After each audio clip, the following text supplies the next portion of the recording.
परम पूज्य युवराज स्वामी श्री मदन मोहनाचार्य जी महाराज के पावन सानिध्य को प्राप्त करने के लिए महाराज श्री को फॉलो करें। यूट्यूब चैनल पूज्य मोहित कृष्ण शास्त्री जी। नारद भक्ति जो संवाद है ये है पूर्व मीमांसा, और गोकर्ण और आत्मदेव जी का जो संवाद है ये है उत्तर मीमांसा। इसको हम लोगों ने श्रवण किया। अब भागवत जी का शुभारंभ होता है और भागवत जी में आज सूत जी महाराज बैठे हुए हैं और सौनकादि जो ऋषि हैं उन्होंने सूत जी से 6 प्रश्न पूछे। कौन कौन? बोले किम श्रेयः शास्त्र सारः कः। बोले किम श्रेयः, बोले समस्त शास्त्रों का सार क्या है।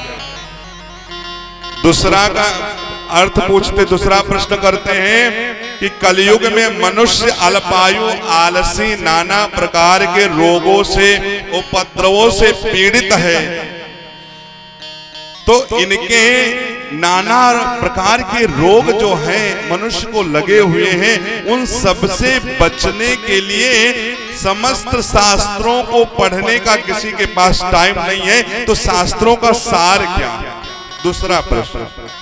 तीसरा प्रश्न बोले हे सूत जी महाराज, भगवान श्री कृष्ण जिस कार्य के लिए अभिलाषा लेके देवकी मैया के गर्भ में आए, कृपा करके उसको हमको बताइए। ये तीसरा प्रश्न हुआ। चौथा प्रश्न बोले गंगा के जल की तरह प्राणियों को पवित्र करने वाले ऋषि मुनियों द्वारा कहे गए भगवान के अद्भुत चरित्रों का श्रवण कराइए। भगवान अपनी लीला से ब्रह्मा रुद्र आदि रूप धारण करते हैं।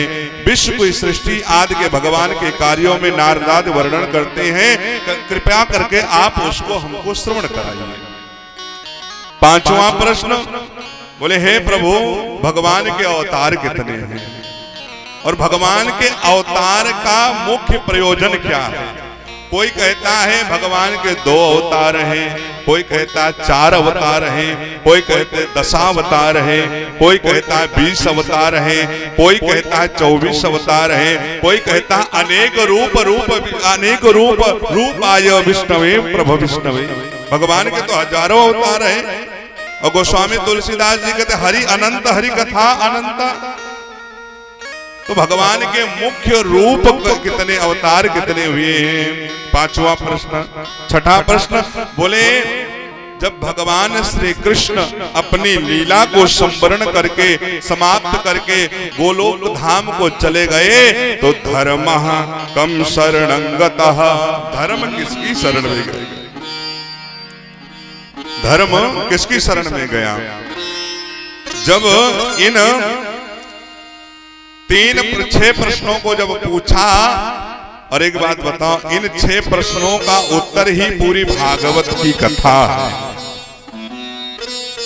6 प्रश्न पूछे तो राम जो सूत जी महाराज थे उनका रोम रोम गदगद हो गया, रोम रोम गदगद हो गया, प्रफुल्लित हो गए, उनका हृदय गदगद हो गया कि आपने बहुत सुंदर प्रश्न किए हैं।